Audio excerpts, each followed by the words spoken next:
আসসালামু আলাইকুম। সবাইকে ওয়েলকাম করছি। আশা করছি সবাই ভালো আছেন। বানাচ্ছি অন্থন। এটা চাইনিজ একটা খাবার হলেও বাংলাদেশে কিন্তু এর জনপ্রিয়তা অনেক। আমাদের দেশে যে টাইপের চাইনিজ খাবারগুলোর প্রচলন রয়েছে এর মধ্যে অন্থন কিন্তু অন্যতম। এখানে চিকেন কিমা করে নিয়েছি, সাথে গাজর গ্রেট করে দিয়েছি, গোলমরিচ, লেবুর রস, কাঁচামরিচ কুচি, লবণ দিয়েছি, সয়া সস দিয়েছি। ভালো করে আমি এই পুরটা রেডি করে নিচ্ছি। এখানে আদা রসুন দিতে ভুলে গিয়েছিলাম, পরে আমি আদা রসুনটা অ্যাড করে নিয়েছি। আমি সব সময় চেষ্টা করি আমার বানানো খাবারগুলো বানাতে গিয়ে আমাকে যেন খুব বেশি ঝামেলা পোহাতে না হয়। বাসায় লেফট ওভার কিছু ফিলো শিট ছিল, ভাবলাম সেটা দিয়েই অন্থন চেষ্টা করে দেখি। আমি এর আগে কখনো অন্থন বানাইনি, আর শিটটা রেডি করা আমার কাছে একটু বেশি ঝামেলার মনে হয়।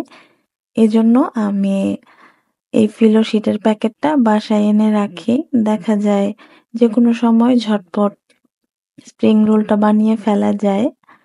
তো এখানে আজকে এই রেডিমেড ফিলো শিটটা দিয়েই আমি অন্থনটা রেডি করছি। যদিও অথেন্টিক যেই অন্থন সেটা কিন্তু রেডিমেড এই ফিলো শিট দিয়ে বানানো হয় না।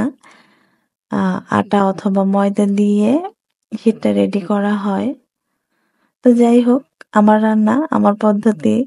অন্থনের ২ পাশটাকে আমি লক করার জন্য আটা আর পানি দিয়ে একটা ব্যাটার রেডি করে নিয়েছি, যাতে করে এটা খুলে না যায়। ১ম অন্থনটার শেপটা আসলে খুব বেশি ভালো হয় নাই।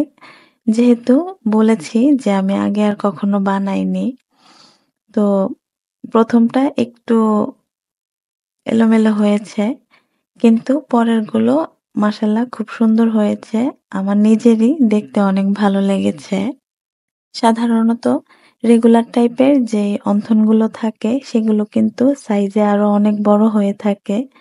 যেহেতু আমি একটু ফাঁকিবাজি টাইপের অন্থন বানিয়েছি, এজন্যই শেপটা একটু ছোট হয়েছে। আমার কাছে মনে হয় যে রান্নাটা একটু সহজ হওয়া উচিত।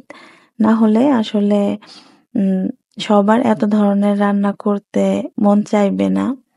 এজন্যই আমি আসলে রান্নার বিভিন্ন ধরনের উপকরণ যেগুলো রেডিমেড পাওয়া যায় আর যেগুলো খেলে আমাদের খুব বেশি ক্ষতি হবে না বা স্বাস্থ্য ঝুঁকি থাকে না, এই টাইপের খাবারগুলো আমি বাসায় এনে রাখি যাতে আমার রান্নার কাজটা একটু সহজ হয়ে যায়।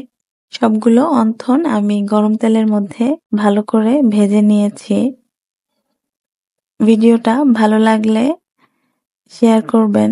সবাই ভালো থাকবেন। আল্লাহ হাফেজ।